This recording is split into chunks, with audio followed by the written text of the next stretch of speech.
Olá pessoal, eu sou o Fernando Rocha, esse é o Saúde e Bem-Estar. Hoje a gente vai falar sobre a tão indesejada dor de cabeça. Segundo a estimativa da Organização Mundial de Saúde, a OMS, cerca de 90% da população mundial sofre com dor de cabeça ao longo da vida, além de ser o sexto sintoma mais incapacitante do mundo. Por isso, nesse programa, a gente vai abordar as causas, os sintomas, os tratamentos e as descobertas científicas que ajudam os médicos a tratar seus pacientes para melhorar a qualidade de vida. Dor de cabeça, tipos e diferenças entre elas. Quais os riscos, as formas de diagnósticos e os tratamentos? Você acompanha ainda a participação da coordenadora da Neurologia do Hospital Mater Dei, a doutora Júlia Calas.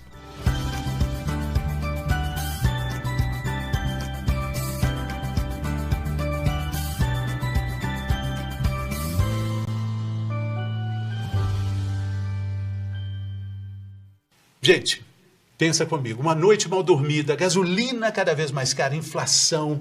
Nossa, isso tudo é um prato cheio para uma bela dor de cabeça, não é? Só de pensar já vem uma pontadinha aqui. Mas isso não é um privilégio meu de jeito nenhum. Os dados da Sociedade Brasileira de Cefaleia mostram que 95% das pessoas têm dor de cabeça pelo menos uma vez na vida, ou ainda vão ter.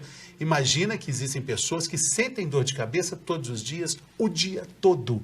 E tem ainda quem acha que as dores de cabeça são coisas normais. Não, isso faz parte do dia a dia. Vão levando a vida como se não tivesse nada mais grave acontecendo, sofrendo com esse sintoma.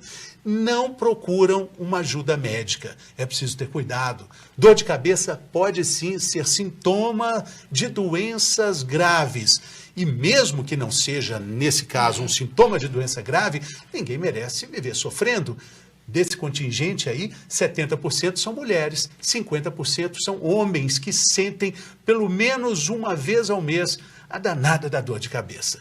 É uma realidade incômoda, muito dolorosa, que atrapalha a qualidade de vida, a produtividade, a saúde de uma enorme parcela da população brasileira e do mundo. Você tem dor de cabeça? Então participa conosco do programa, mande a sua pergunta, sua dúvida, sua sugestão aqui nas nossas redes sociais, olha elas aí, conte a história da sua dor de cabeça pra gente. E para falar sobre esse assunto, temos a honra e o privilégio de receber aqui no Saúde e Bem-Estar a doutora Júlia Calas, coordenadora da Neurologia do Hospital Mater Dei. Doutora Júlia, que também é especialista em AVC e duplex transcraniano. Muito bem-vinda, doutora. Muito obrigada pelo convite. A gente que agradece a sua presença para falar de um assunto tão importante para praticamente todo mundo que respira, né, doutora? Com certeza. Como é que a gente pode começar essa conversa? Procurando uma dor para chamar de nossa, tem mais de 200 dores de cabeça diferentes? Existem mais de 200 tipos de cefaleia. Cefaleia é o nome médico, termo médico que a gente dá para dor de cabeça. Então, cefaleia e dor de cabeça é a mesma coisa. São dores, né? Só para caracterizar, são dores que a gente pode imaginar uma linha imaginária entre o canto do olho até essa região da orelha. Tudo que dói para cima é dor de cabeça. Tudo que dói para baixo é dor em face, então são dores diferentes. E aqui atrás é a nuca, então a dor de cabeça ela vem nessa região até antes de chegar à nuca. Então tudo que a gente fala, por exemplo, nossa, essa dor de ouvido está me dando uma dor de cabeça terrível, tem gente que sofre de ATM, aí já não é da categoria de dor de cabeça, são dores mais faciais, assim, é muito comum essas dores se associarem ao tratamento dela, né, o manejo delas, né, até nas sociedades elas são, sociedades brasileiras de dor de cabeça inclui também essa parte de dor de face, mas são dores diferentes. E a diferença entre dor de cabeça e enxaqueca, a gente confunde também de forma muito corriqueira, né? A enxaqueca, ela é um tipo de dor de cabeça. Como você disse, existem 200 tipos de dores de cabeça catalogadas. Entre elas, a mais frequente e incapacitante é a enxaqueca, por isso que todo mundo também conhece. Mas, por exemplo, a cefaleia tensional, que é uma dor em sensação de aperto, incômoda, ela é a mais comum. Mas a enxaqueca vem logo atrás dela e é muito mais forte e incapacitante. Por isso é tão relevante a gente falar dela. Incapacitante, essa eu acho que é a palavra para diferenciar a enxaqueca da dor de cabeça. Incapacitante quer dizer, a pessoa não vai conseguir nem levantar da cama. Isso impacta, Fernando, na qualidade de vida da pessoa, porque a qualidade de vida, ela é um aspecto do bem-estar físico, social, emocional da pessoa, né? Saúde é isso. E a enxaqueca, ela vai impactar a pessoa, tanto no trabalho, então a gente sabe que grande maioria das pessoas que sofrem de enxaqueca faltam ao trabalho ou rendem muito menos no trabalho, vai impactar a vida pessoal dela, porque ela, por exemplo, em casa, às vezes ela fica de mais mau humor, claro, ela está com dor, ela não consegue ter uma vida pessoal saudável com os filhos, às vezes com o esposo.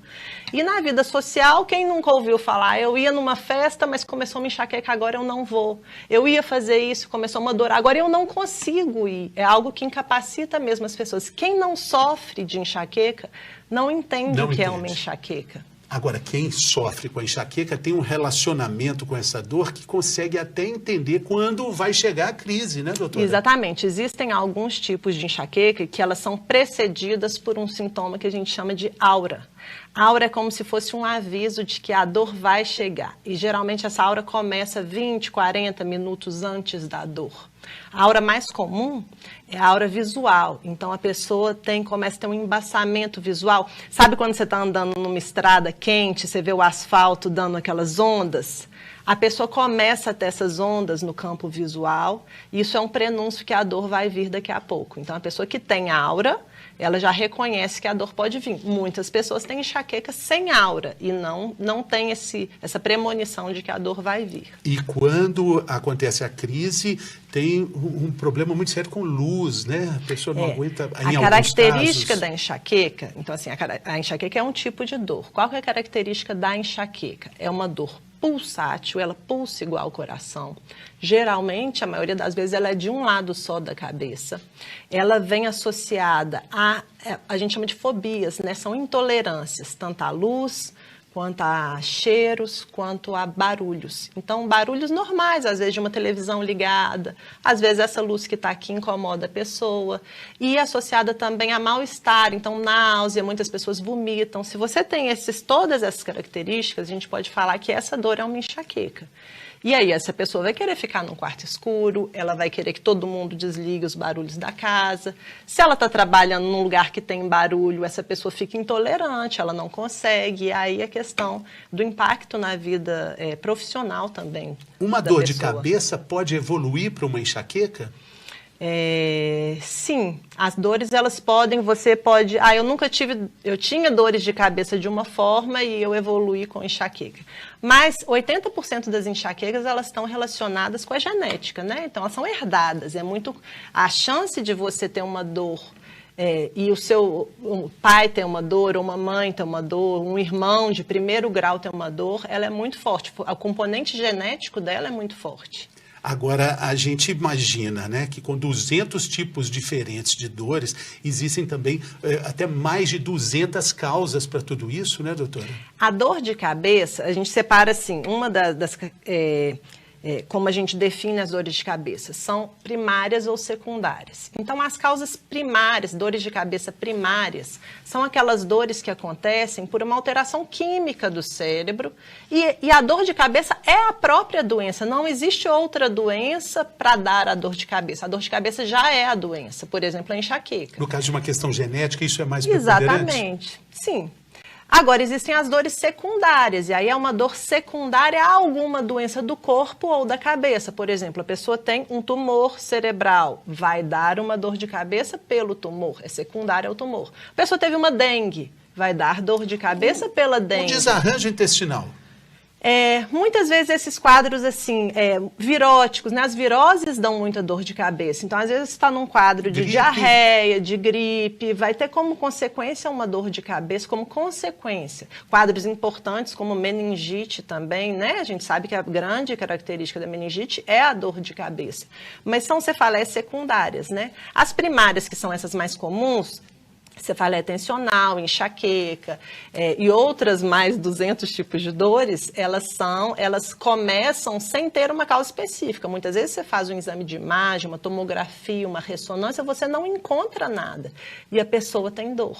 Sim. E muitas vezes essa é a angústia da pessoa com dor. Ela fala, mas eu não tenho nada. Não, ela tem a dor de cabeça, a dor é a doença. A dor é que às vezes é tratada de um jeito subestimado, com automedicação. Acho que esse é um ponto muito importante, muito né, doutora? Muito importante, Fernando, porque assim, o problema da dor de cabeça é que ela é subdiagnosticada e ela é banalizada. Então, todo mundo tem um remedinho para tratar a dor de cabeça. Porque ela virou uma expressão, né? Ah, isso está me dando uma dor de cabeça, fulano, tá... não me cria dor de cabeça. Também. E porque a pessoa que tem dor de cabeça, ela começa a achar que isso é normal. E aí você pergunta, muitas vezes no exame neurológico, você pergunta, você tem dor de cabeça? Ela, aquela normal, doutora. Não, normal é não ter dor.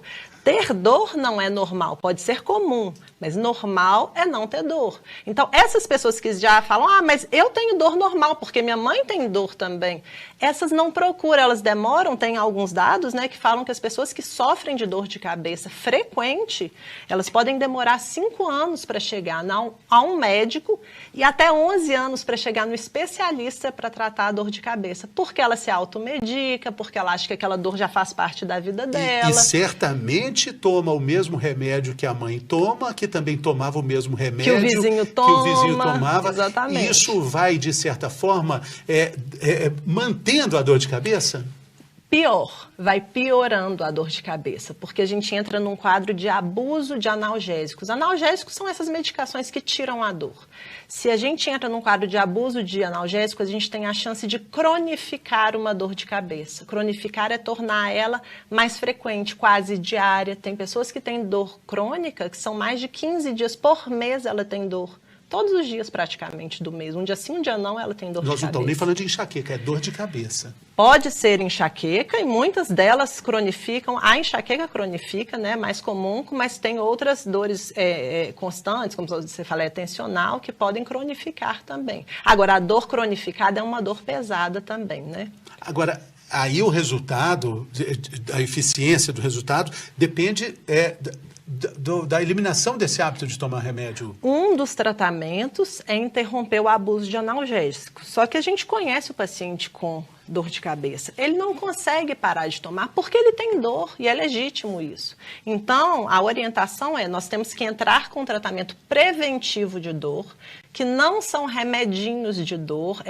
são outros tipos de medicações que vão dar a essa pessoa uma base para ela ter menos dor e aí sim conseguir tirando a quantidade de remedinhos que ela usa. E o tratamento só vai ser bem sucedido se a pessoa entender o tratamento. Por isso que o especialista é importante. E a gente mostrou na abertura que a prevalecência é muito maior entre as mulheres. São causas hormonais responsáveis por isso? Realmente é o sexo mesmo, né? O sexo feminino, ele tem mais dor. Tem muita relação com o hormônio, então a gente sabe que tem uma cefaleia que a gente chama cefaleia menstrual, né? Que vem muito quando existe os ciclos hormonais da mulher, então quando faz essa mudança de hormônio, pode desencadear muita dor de cabeça, né, enxaqueca principalmente, mas também tem aspectos outros genéticos mesmo que a gente não sabe por que nas mulheres sofrem. Mais estresse, talvez a questão emocional influencia muito também, mas é mais comum, a enxaqueca principalmente é mais comum na mulher, mas existem cefaleias que prevalecem em homens, por exemplo, a cefaleia em salvas, que é um tipo de dor muito característico e que ela sim prevalece nos homens. Doutora, uma das formas de tratar esses terríveis tipos de dor de cabeça é o diário da dor, né? O paciente protagoniza esse tratamento, ele toma lugar nessa investigação e aí ele descobre coisas que podem estar causando essa dor de cabeça. Desencadeando, como alimentação, por exemplo, hábitos que são gatilhos para essa dor? Com certeza. Eu acredito que o único tratamento bem sucedido é quando o paciente se envolve e ele entende qual que é a linha de tratamento que a gente vai fazer. Então, tanto com medicações, como o diário da dor, como você bem falou. O diário da dor, ele é essencial para o paciente, porque eu digo muito para os meus pacientes, a dor de cabeça, tratar a dor de cabeça é quase que um exercício de autoconhecimento. medicamento. Eu acho fantástico isso. Então, você tem que ter lucidez. Você não fala assim, nossa, eu tenho muita dor, eu não sei por que essa dor. Então, vamos começar a ver por que essa Escreva. dor. A gente anota tanto... nós fazemos um quadro, né, assim, de dor, com os dias da semana, os horários, qual a nota da dor que ela teve, o que ela usou de medicação e o que nessa hora ela acha que pode ter sido a causa. Muitas vezes, se a pessoa tem 15 dias de dor por mês, Fernanda, ela não sabe ainda.